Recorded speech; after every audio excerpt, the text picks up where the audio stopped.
میں جرمنوں سے کیوں پٹوایا لاکھوں کی تعداد کے اندر؟ معلوم ہوا کہ اللہ کا معاملہ جس قوم سے بھی ہے کووننٹ ہے، وہ میثاق ہے ہمارا اللہ کے ساتھ، میثاق قرآن ہے ہمارا، ان کا میثاق تورات تھی۔ پکڑو اس کو، خذوا ما آتیناکم بقوۃ، پکڑو اس کو مضبوطی کے ساتھ جو ہم نے تمہیں دیا ہے۔ اگر اس سے بے وفائی کرو گے تو ہم سے کوئی تعلق نہیں، بلکہ تم مجرم ہوگے اصل۔ باقی لوگوں کے پاس تو کتاب ہے نہیں، شریعت ہے نہیں، دین ہے نہیں، ان کو تو پہنچانا تمہارے ذمہ تھا، تم تو ان کو کیا پہنچاتے، خود اس سے بے وفائی کر بیٹھے ہو۔ لہذا ساری دنیا کی گمراہی کی ذمہ داری بھی تمہارے کندھوں پر ہے۔ یہ ہے وہ جرم جس کی بنا پر سزا ملے گی، سزا کے مستحق ہیں ہم، اور ہم میں سب سے بڑھ کر عرب ہیں جن کی مادری زبان عربی ہے، جن کو صرف نحو پڑھنے کی ضرورت نہیں قرآن سمجھنے کے لیے، وہ تو از دل خیزت بر دل ریزت، براہ راست کمیونیکیشن قرآن سے ہو رہی ہے۔ وہ بے وفائی کریں تو ظاہر بات ہے مہا مجرم وہ ہے۔ لیکن پھر غیر عرب مسلمانوں میں اس وقت روئے ارضی پر سب سے بڑی مجرم قوم 10 کروڑ مغربی پاکستانی، یہ میں ڈنکے کی چوٹ کہہ رہا ہوں اور بہت عرصے سے کہہ رہا ہوں، اس لیے کہ ہم وہ لوگ ہیں کہ جنہوں نے اسلام کے نام پر ملک بنایا۔ کوئی ملک دوسرا دنیا میں اس وقت اسلام کے نام پر نہیں بنا۔ ہم وہ لوگ ہیں پاکستان بنانے کے لیے لاکھوں جانیں مسلمانوں کی کلمہ گوؤں کی گئیں اور ہزاروں عصمتیں لوٹی، اور نہ معلوم کتنی مسلمان لڑکیاں اور عورتیں جو ہے رہ گئی پھر بھی ہمیشہ ہی سکھوں کے پاس، اور وہ آئی نہیں پاکستان اس اسلام کے نام پر۔ اور کیا کیا ہے ہم نے؟ 46 برس ہو گئے، اس کہاں اسلام ہوا؟ لہذا اس سے بڑی مجرم قوم عربوں کے بعد ہم یہ کہہ سکتے ہیں ہمارا عام آدمی قرآن نہیں پڑھتا، قرآن جانتا نہیں، ٹھیک ہے، اپلی ہے کچھ نہ کچھ، اس اعتبار سے ان کے بعد نمبر ہمارا ہے، لیکن باقی پوری دنیا کے مسلمانوں سے بڑھ کر مجرم ہیں۔ اور ہم اصل میں نہ صرف یہ کہ خود اپنے حصے کے مجرم ہیں، بھارت کے مسلمانوں کا بھی سارا وبال ہماری گردن پر ہے۔ آج میں چاہتا ہوں کہ اس کو آپ اچھی طرح نوٹ کر لیں۔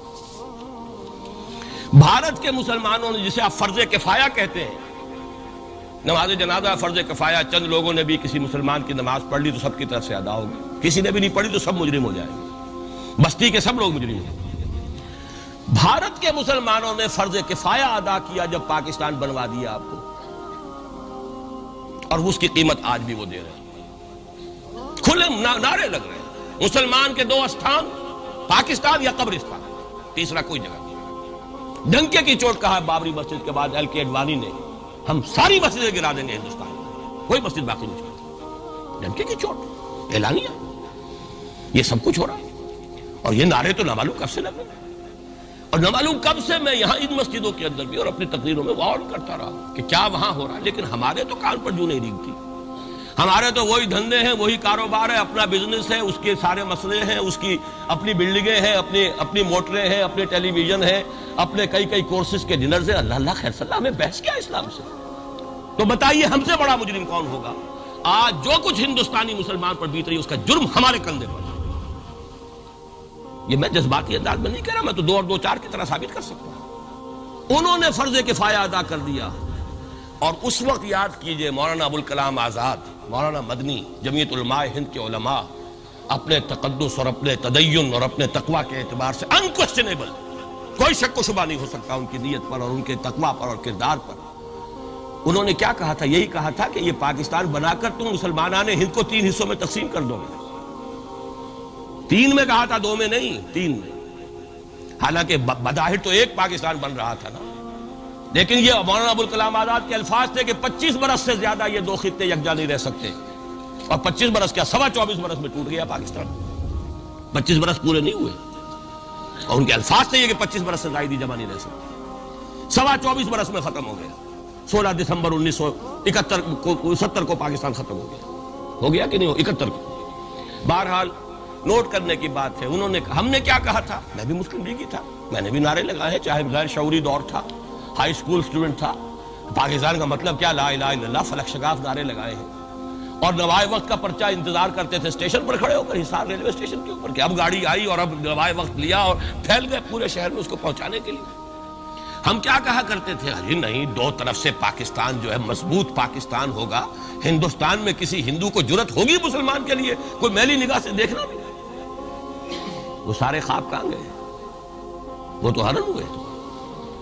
وہ دو طرف کا جفا تھا وہ تو ختم ہوا، اس لیے کہ وہ زنبور تو اب رہا ہی نہیں، وہ تو کھل گئی، نارتھ ہی ختم ہوئی، وہ مشرقی پاکستان۔ اور حال یہ ہے کہ آپ کی وزیر اعظم بنگلہ دیش نے یہ بھی پسند نہیں کیا کہ بابری مسجد پر جو بیان تھا وہ نواز شریف صاحب کے ساتھ مشترک بیان دے دیں۔ یہ اشتراک بھی دنیا کے سامنے نہ آ جائے کہ مشرقی پاکستان سابقہ اور اس وقت بنگلہ دیش کی وزیر اعظم اور مغربی پاکستان جو اب وٹ ریمینز آف پاکستان کے تحت صرف پاکستان ہے، اس کے وزرائے اعظم نے مشترکہ بیان دے دیا، یہ بھی نہیں آنا چاہیے۔ یہ حال ہے ہمارا۔ حالانکہ بات اپنی جگہ پر کوئی ایسی نہیں تھی، کوئی سیاسی نہیں، ایک مذہبی معاملے کے اوپر اظہار رائے کرنا تھا، انہوں نے کہا نہیں آپ کے ساتھ مشترک بیان میں نہیں دوں گی، نہیں دیا اس نے۔ تو وہ جو تھا دو طرف سے جفا وہ تو سن 71 میں کھل گیا۔ جو ہمارا حال ہے وہ تو ہونا ہی تھا۔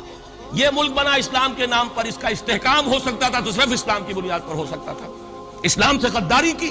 لہذا یہاں تو اب قومیتیں ہیں، یہاں تو اب ایتھنک اور ریجنل اور نہ معلوم کس کس قسم کی اور لنگوسٹک جو ہے نیشنلٹیز ہیں، نیشنلزمز ہیں، وہ جو ایک امت ایک وقت میں بن گئی تھی، ایک قوم مسلم قوم ہندو کے مقابلے کے لیے، وہ تو ختم ہوئی۔ اور حال کیا ہو گیا ہے، اس سے پہلے بھی کبھی کبھی ہندو مسلم فسادات ہوتے تھے، کیا سندھ سے مسلمان نہیں پہنچ جاتا تھا وہاں ریلیف کے لیے؟ کیا پنجاب سے اور سرحد سے مسلمان نہیں جاتے تھے؟ بہار نہیں گئے تھے؟ کیا کانپور کی مسجد شہید ہوئی تھی 1915 میں تو پوری ہندوستان سے مسلمان نہیں پہنچ گئے؟ آپ کیا کر رہے ہیں؟ مندر گرا دیے، یہاں بڑی بہادری کا کام کیا، مندر گرا دیے، شرم سے ڈوب مرنے کا مقام ہے۔ یہاں بھی گویا کہ ہم اپنے عمل سے اسلام کی مخالفت کر رہے ہیں۔ اسلام تو اجازت نہیں دیتا، آپ کسی اور کے جرم کی سزا کسی اور شخص کو نہیں دے سکتے۔ ہمارے پاس تو یہ سیکریٹ ٹرسٹ ہیں، یہ لوگ ذمہ وہ اپنے آپ کو منواتے نہیں، لیکن ہمارے تصور سے، اسلام کے تصور سے ذمہ ہے۔ ان کی جان، مال، عزت، آبرو، ان کی عبادت گاہوں کی حفاظت کا ذمہ ہے ہمارا۔ ایک بڑی بہادری کی ہے، ذرا سوچئے تو صحیح کیا دنیا نے سوچا ہوگا، اور نتیجہ کیا نکلا؟ اگر کسی درجے میں بھی بابری مسجد کی شہادت پر کوئی دنیا میں کوئی رائے عامہ ہو سکتی تھی کوئی ہندوستان کے خلاف، ختم ہو گئی۔ جو انہوں نے کیا 10 گنا تم نے کر لیا۔ تم نے ایک مسجد گرائی ہے، تم نے اتنے 100 کہتے ہیں، پتہ نہیں مجھے تو معلوم نہیں 100 گرائے کتنے گرائے ہیں، بہرحال جتنے مندر تھے تم نے گرا دیے۔ فرق کیا ہے؟ ایک کردار ہے تمہارا، ایک ہی تمہارا اخلاق ہے، ایک ہی تمہارا معیار ہے، کوئی فرق ہی نہیں۔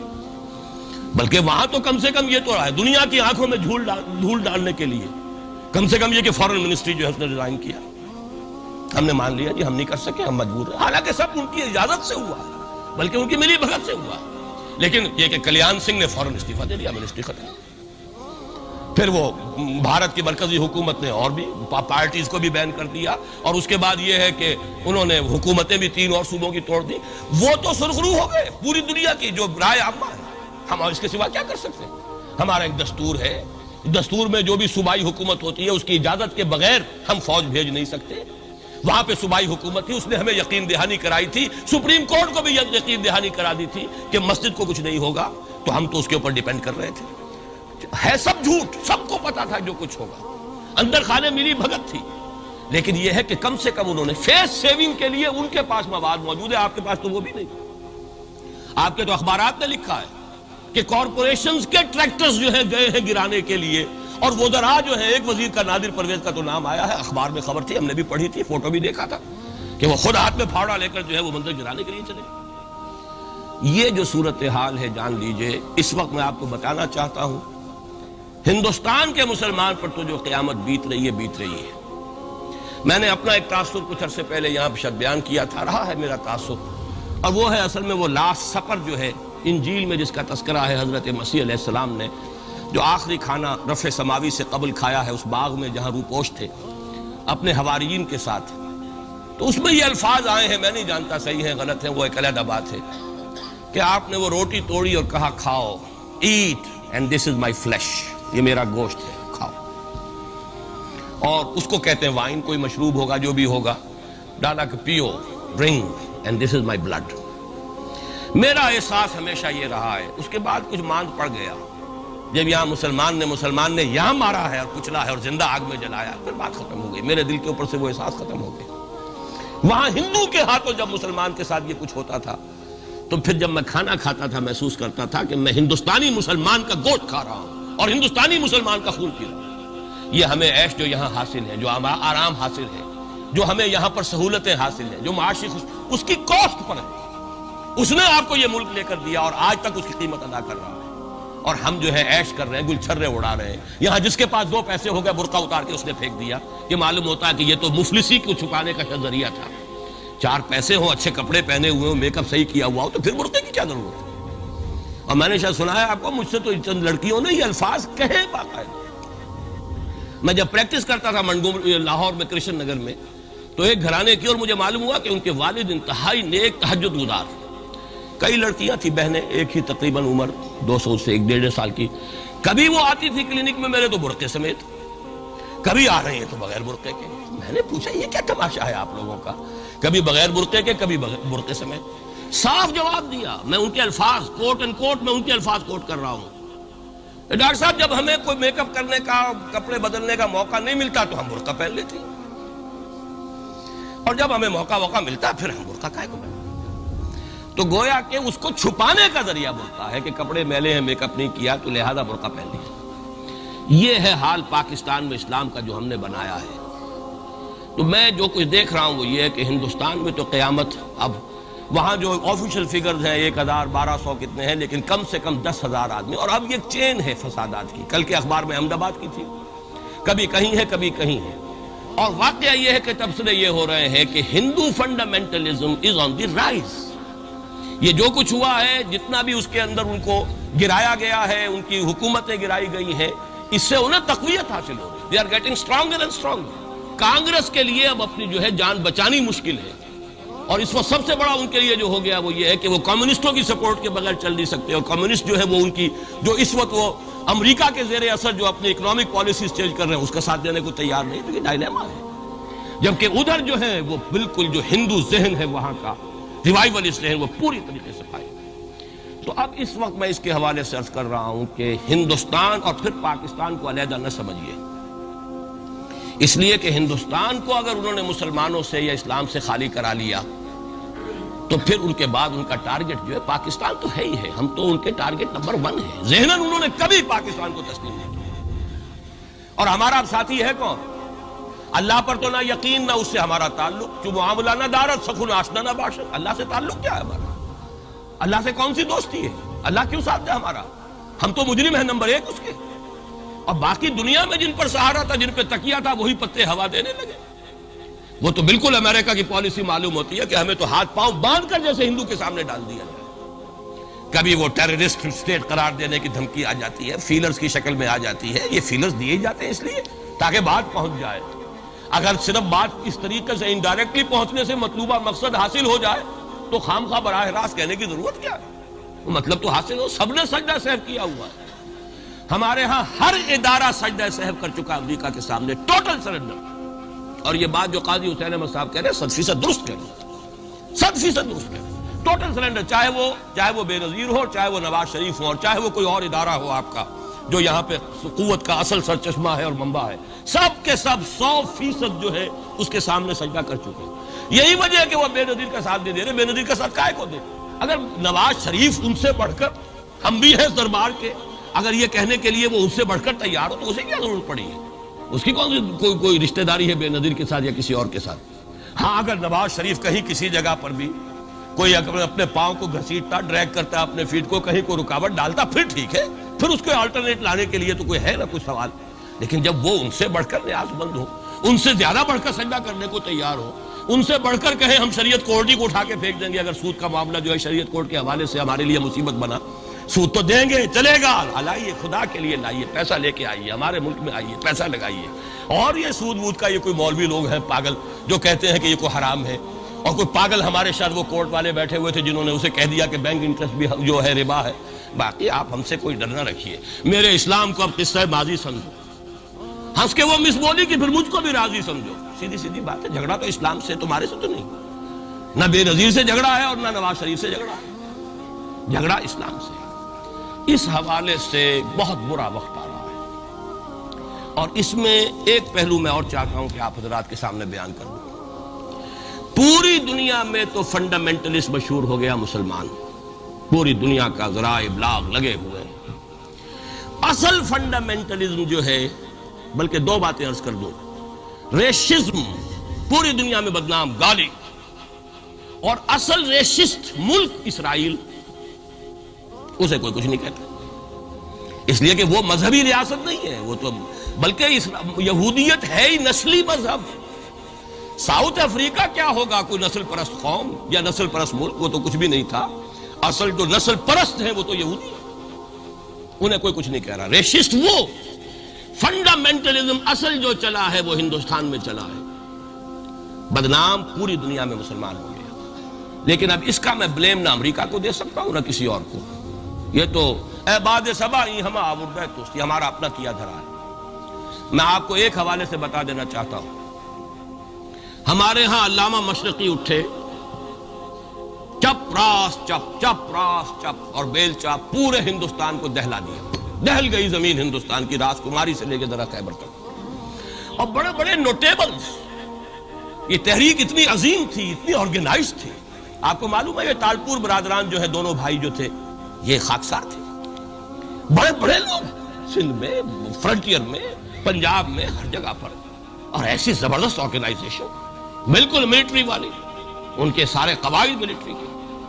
لیکن ہوا کیا، آر ایس ایس 1925 میں قائم ہوئی ہے، اسی کے رد عمل میں۔ ہندو سویا ہوا تھا، انہوں نے دیکھا یہ مسئلہ اٹھ گیا ہے، اتنا زبردست اٹھ گیا ہے، اس زور شور کے ساتھ اٹھ گیا ہے، اس کی چپراس جو ہے وہ زمین جو ہے لرز رہی ہے، اس سے تو اٹھنا پڑے گا نا۔ لہذا باقاعدہ جو آر ایس ایس 1925 میں قائم ہوئی ہے، اسی کے رد عمل میں، اور اس مقصد کے ساتھ، ڈکلیئرڈ مقصد، ہندوؤں کو متحد کیا جائے تاکہ وہ بھرپور طریقے سے مسلمانوں کا مقابلہ کر سکیں۔ ہندو واد آن دی ڈیفینسو۔ لیکن 1925 سے لے کر آج تک کتنے سال ہو گئے؟ 67 برس تک ایک جماعت کا حوصلہ دیکھیے، اس کا ظرف دیکھیے، آج تک سیاست میں حصہ نہیں، پاور پالیٹکس سے کوئی تعلق۔ 67 لانگ ایئرس، اتنی فالوئنگ ہے کہ ویسٹ میں تو اتنی موٹی موٹی کتابیں چھپی ہیں، شکاگو یونیورسٹی سے اتنی موٹی کتاب تھی، برادرہڈ ان سیفرن، آر ایس ایس کے اوپر ڈاکومنٹ۔ 25 لاکھ ان کا اس وقت کارڈر موجود ہے جو کہ ان کا ٹرینڈ ہے والنٹیئر، لیکن وہ جماعت الیکشن میں نہیں آئی۔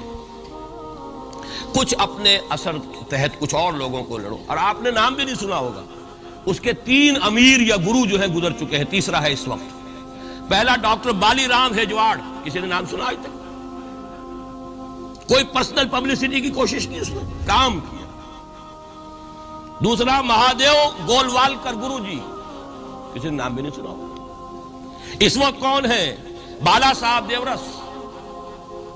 یہ 3 ان کی عمارتیں کہہ لیں یا جو بھی کہہ لیں، خلافتیں ہیں جو آئی ہیں، اور ایسا منظم نظام ہے، لیکن کہیں سیاست میں سے ہمارا فنڈامنٹلسٹ سیاست کے میدان میں آ کے زیرو ہو چکا۔ پہلے تو علامہ مشرقی اٹھے تھے، وہ تو ویسے ہی ایک جوش کے اندر آ کر ایک خاص جذباتی کیفیت میں اپنی موومنٹ کو کال آف کر کے بیٹھ گئے۔ 10 لاکھ آدمی، غالباً 10 لاکھ کی فگر تھی، 10 لاکھ یا 1 لاکھ جتنے بھی تھے، میں فگر کے بارے میں نہیں کہہ سکتا، دلی میں جمع نہیں ہوں گے تو میں پارٹی کو ڈسبینڈ کر دوں۔ وہ چند افراد کی کمی رہ گئی تھی اس فگر سے، تو اسی غصے میں آ کر پارٹی ڈسبینڈ، ختم۔ اب وہ خاکسار ہمارے ہاں تو رہ گئے، کبھی کسی خاص سیریمنی کے موقع پر کچھ سلامی دینے کے لیے چپراس کرتے آ جاتے ہیں بیچارے، وہ ان کے تو کوئی نام و نشان بس اس معنی میں ہے کہیں، اللہ اللہ خیر۔ اصل فنڈامنٹلسٹ آرگنائزیشن جماعت اسلامی ابھری، لیکن اس نے پاکستان میں آتی پاور پالیٹکس کے اس کے اندر اپنے آپ کو دفن کر کے زیرو کر دیا۔ وہاں یہ معاملہ چل رہا ہے، یہ ہے اصل میں جو فرق آپ کو سمجھنا چاہیے۔ یہ 1925، یہ جو دوسری جماعتیں ہیں، وی ایچ پی ہے، وشوا ہندو پریشد، یہ اس کی ایک ذیلی تنظیم ہے، جیسے جماعت اسلامی کی ذیلی تنظیمیں ہیں اسی طرح کی ذیلی تنظیم ہے۔ آر ایس ایس خود کبھی نہیں آئی پالیٹکس میں، اور 2 مرتبہ تاریخ میں اس کو بین کیا جا چکا ہے ہندوستان میں، چونکہ آر ایس ایس کا آدمی تھا جس نے گاندھی کو ایسیسینیٹ کیا تھا 1948 میں، دی پارٹی واز بینڈ۔ اس کے بعد جب اندرا گاندھی کا دور آیا ہے وہ ایمرجنسی کا، اس میں بھی پارٹیز اس نے بین کی تھی، آر ایس ایس بھی بین ہوئی ہے، لیکن ہر مرتبہ پہلے سے زیادہ ابھر کر آئی ہے۔ اور آج یہ سب کے سب وی ایچ پی والے، بی جے پی والے، یہ سب در حقیقت آر ایس ایس کے آدمی، اور یہ ان کا ڈکلیئرڈ ایم اب بن چکا ہے، اور حالات جو ہیں ہم اس سزا کے بالکل مستحق ہو چکے ہیں۔ اسیاں سے کبھی ہم نے کنارہ نہ کیا، لیکن تیری رحمت نے گوارا نہ کیا۔ یہ تو ہو سکتا ہے اب بھی ہم اسی اللہ کی رحمت پر تو ادھار کھا سکتے ہیں، لیکن واقعہ یہ ہے کہ ہم اس سزا کے بالکل مجرم ہو چکے ہیں اور مستحق بن چکے ہیں، اور نظر یہ آ رہا ہے کہ اب حالات ہمارے لیے زیادہ سے زیادہ پیچیدہ سے پیچیدہ، مشکل سے مشکل اور زیادہ سے زیادہ جو ہے گمبھیر ہوتے چلے جا رہے ہیں۔ بھارت میں ہندو فنڈامنٹلزم بڑی تیزی کے ساتھ ایک طوفانی شکل کے اندر آیا ہے، اور بھارت میں تو مسلمان تنظیم کوئی ہے ہی نہیں۔ آپ کے شاید علم میں آیا 2 جماعتیں بین کر دی، جماعت اسلامی بین۔ ارے جماعت اسلامی بھارت کی جو اصل جماعت ہے وہ تو ایک علمی کام کرنے والی، دعوتی کام کرنے والی، قرآن مجید کے تراجم شائع کی سیاست میں تو ہے ہی نہیں ہوا۔ لیکن یہ کہ اس کا اور سوال ہی پیدا نہیں ہوتا ٹیررزم کا یا کسی درجے میں بھی کوئی اس طرح کی ایکٹیویٹی جماعت اسلامی، لیکن وہ ہے نا کہ وہ ترازو کا ایک پلڑا اگر ادھر 3 کو بین کیا تو ادھر بھی 2 تو ہوں کم سے کم، وہ جماعت اسلامی بین ہو۔ ہاں کشمیر میں جماعت اسلامی کا ایک رول ہے، لیکن کشمیر کی جماعت اسلامی علیحدہ جماعت اسلامی ہے، وہ ہندوستان کی جماعت اسلامی سے اس کا تعلق نہیں ہے۔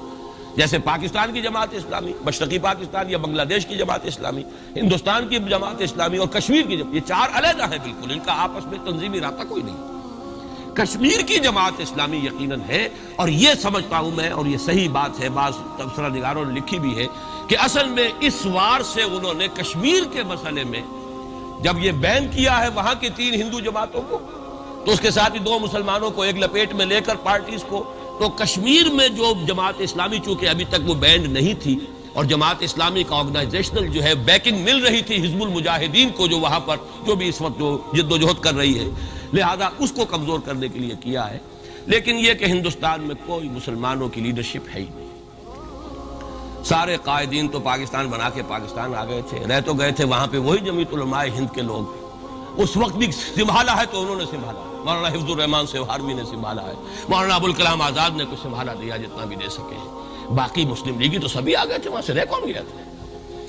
لے دے کر مدراس میں کوئی 1-2 اور کیرالہ کے اندر، کیرالہ میں البتہ یہ کہ راشٹریہ سیوک سنگھ کے مقابلے میں مسلم سیوک سنگھ قائم کیا گیا، اور وہ کام بہت اچھا کر رہے تھے، لیکن مدینہ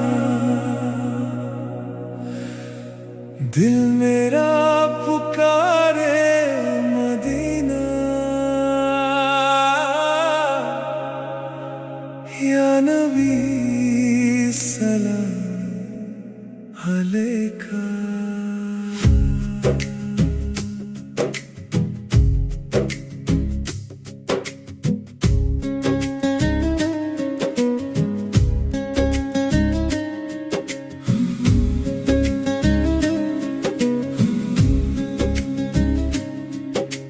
دل میں بسی ہے تیری گلیاں، نور سے روشن ہر ایک رستہ، آنکھوں میں ہے تیرا منظر، یا مدینہ یا مصطفیٰ، دور ہوں پھر بھی پاس لگے، ہر دعا تجھ تک جا کے رکے، روح میری چاہیے جب بھی غم کا اندھیرا آئے، تیرا نام روشنی بن جائے، مدینہ مدینہ دل کا ہے ارمان، مدینہ تیری ہواؤں میں سکون ہے، میرا جہاں مدینہ، مدینہ